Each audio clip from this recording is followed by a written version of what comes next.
आज आपण कुठलीच पूर्वतयारी न करता असा मस्त पातळ तसेच अगदी छान कुरकुरीत तयार होणारा मसाला डोसा बनवणार आहोत।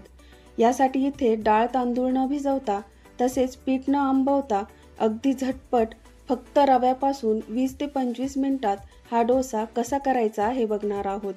तसेच यासोबत खाण्यासाठी बटाट्याची भाजी देखील आज आपण बनवणार आहोत। तर तुम्ही इथे बघू शकता डोसा हा इतका छान कुरकुरीत झाला आहे। आवाजावरूनच तुमच्या लक्षात आलं असेल की अगदी कुरकुरीत असा हा डोसा तयार झालेला आहे। नमस्कार, मी अयोध्या आणि तुमचं स्वागत आहे पुन्हा एका नवीन रेसिपीमध्ये। तर सर्वप्रथम आता एका मिक्सरच्या भांड्यात 1 वाटी आपण रवा घेतला आहे। रवा इथे जाड बारीक कुठलाही वापरला तरी चालेल। आता यानंतर पोहे खायच्या चमच्याने 1 चमचा आपल्याला तांदळाचं पीठ टाकायचंय, यामुळे डोसे आपले मस्त कुरकुरीत होतात। आता सारख्याच चमच्याने 1 चमचा बेसन पीठ आपल्याला घ्यायचंय, ज्यामुळे डोश्याला छान असा खमंगपणा येतो। यानंतर यामध्ये पाऊण वाटी कमी आंबट दही घालायचंय। खूप जास्त आंबट दह्याचा वापर आपल्याला इथे करायचा नाही। आता या सारख्याच वाटीने पाऊण वाटी आपल्याला पाणी घ्यायचंय। आता हे पाणी थोडं थोडं करून आपल्याला मिक्सर जारमध्ये टाकायचंय आणि हे सर्व आपल्याला मिक्सरमध्ये बारीक असं वाटून घ्यायचंय। तर बघा मिक्सरमध्ये हे आता वाटून झालंय। तर मिक्सरमध्ये अशा प्रकारे बारीक पेस्ट आपण वाटून घेतलेली आहे। आता हे बॅटर आपलं तयार झालेलं आहे। हे आता आपल्याला एका मिक्सिंग जारमध्ये काढून घ्यायचंय। तर तुम्ही बघू शकता अगदी डोश्यासाठी छान अशी लागणारी कन्सिस्टन्सी ही बॅटरची आपली तयार झालेली आहे। आता यामध्ये आपल्याला चवीनुसार मीठ टाकायचंय। मीठ हे या मिश्रणामध्ये आपल्याला छान एकसारखं हलवत मिक्स करून घ्यायचंय। आता मीठ यामध्ये छान असं मिक्स झालेलं आहे। आता यावर आपल्याला झाकण ठेवायचंय आणि हे बॅटर आपल्याला 10 ते 15 मिनिट भिजण्यासाठी साईडला ठेवायचंय, म्हणजे यामध्ये जो रवा घातलेला आहे तो छान असा फुलून येईल। आपलं बॅटर मुरतंय तोपर्यंत यासोबत खाण्यासाठी लागणारी मस्त अशी बटाट्याची भाजी आपल्याला तयार करून घ्यायची। भाजी बनवण्यासाठी गॅसवर एका कढईमध्ये 1 चमचा तेल टाकून घेतलंय। तेल छान गरम झाल्यावर यामध्ये 1 चमचा मोहरी टाकली।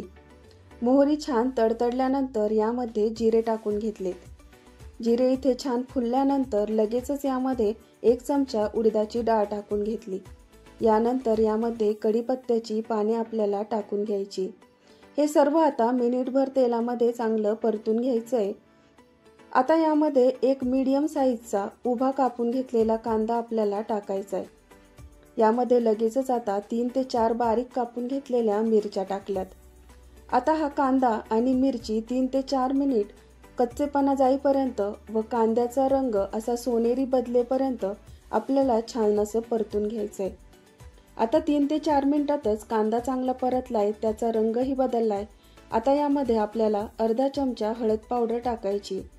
यामध्ये हळद पावडर आपल्याला मिक्स करायची आणि छान असं परतून घ्यायचंय।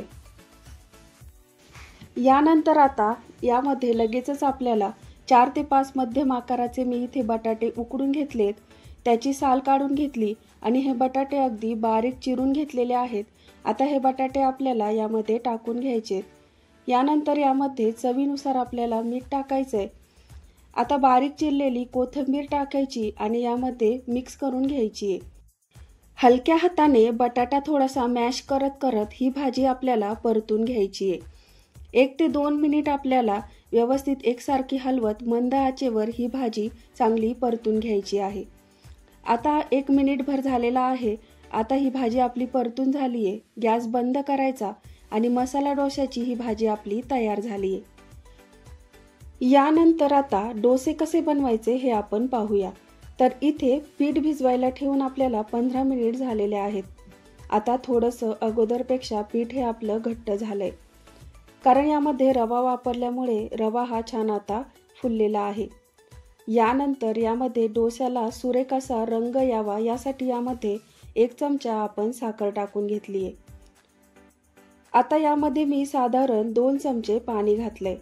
आता हे मिश्रण पाणी घातल्यानंतर आपल्याला एकसारखं एकाच दिशेने फेटून घ्यायचंय।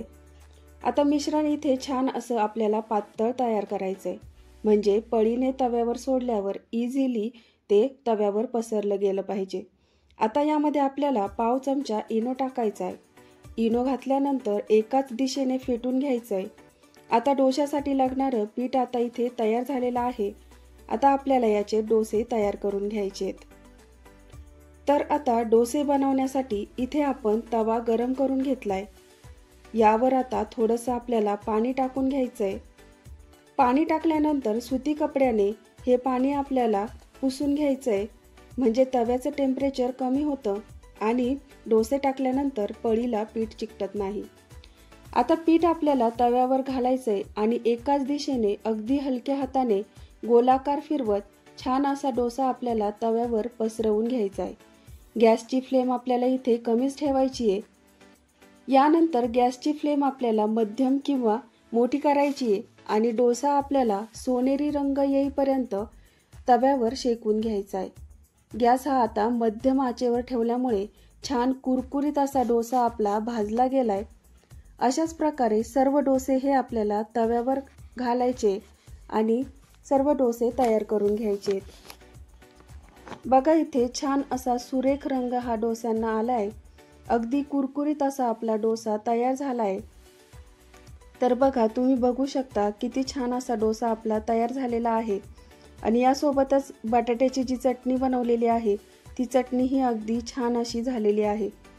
तर आजची ही रेसिपी तुम्हाला कशी वाटली हे कमेंटमध्ये नक्की सांगा आणि ही रेसिपी जर तुम्हाला आवडली तर लाईक करा, शेअर करा आणि चॅनलला सबस्क्राईब नक्की करा। धन्यवाद।